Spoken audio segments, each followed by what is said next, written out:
C'est bon, t'es prête? Oui, ok, encore 2-3 réglages. T'as checké le son?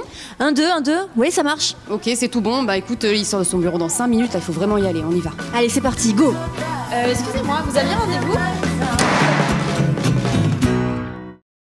Depuis l'année de sa création en 1840, la maison Pellegrin a su imposer son style et son savoir-faire dans le domaine de la joaillerie. 5 générations plus tard, la relève est assurée par Arnaud Pellegrin qui a inauguré il y a quelques semaines la 5e boutique familiale, ici même au centre commercial Le Prado. Sans plus tarder, je vous propose d'aller à sa rencontre.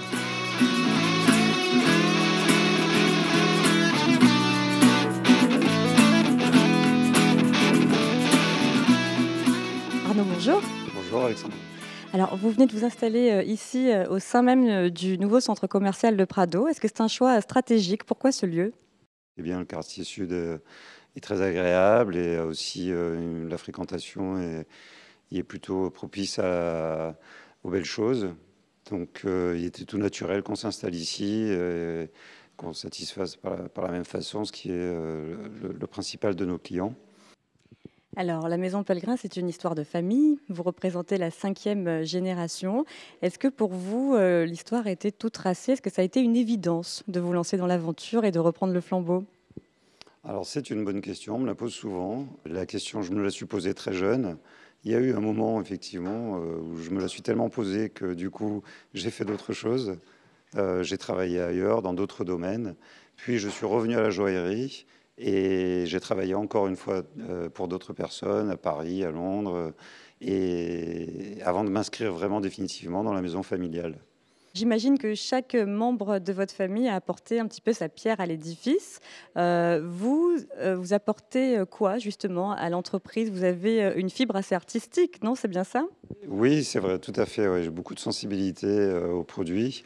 Et c'est marrant cette définition d'apporter sa pierre à l'édifice, puisque notamment, moi qui suis passionné de diamants, et principalement, et récemment d'ailleurs, j'ai fait un voyage en Inde pour ça. Je suis allé chercher des pierres très bien taillées, des superbes matières. J'essaie d'apporter ma pierre à l'édifice tout en écoutant en fait uniquement ce que souhaitent aussi mes clients. Et c'est ma conception de la création. C'est pas forcément de faire quelque chose qui m'est personnel et qui me plaît à moi, mais qui plaît avant tout aux personnes qui vont les porter. Vous avez 30 employés aujourd'hui, vous affichez un chiffre d'affaires de 10 millions d'euros, mais vous restez très local avec des boutiques à Marseille principalement et une à Aix.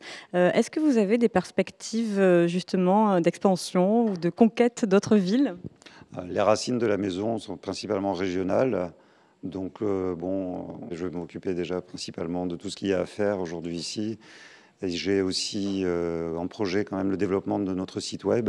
Le site internet, c'est vraiment un moyen de communication rapide et efficace et avec nos clients, puisqu'on peut consulter internet, comme vous le savez, à partir d'une tablette ou d'un téléphone portable. Donc il faut savoir moderniser finalement des techniques et un artisanat ancestral aussi.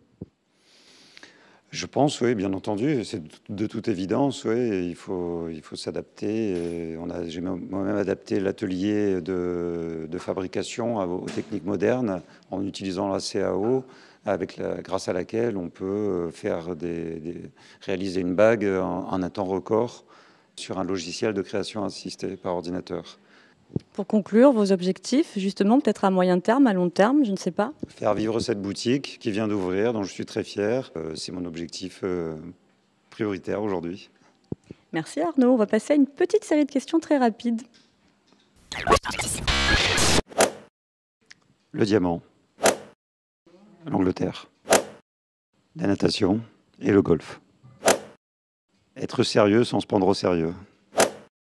Grand chef. J'aime bien les bonnes tables, mais je ne sais pas cuisiner. Je suis un peu distrait. Loyal. Que Marseille devienne une capitale internationale.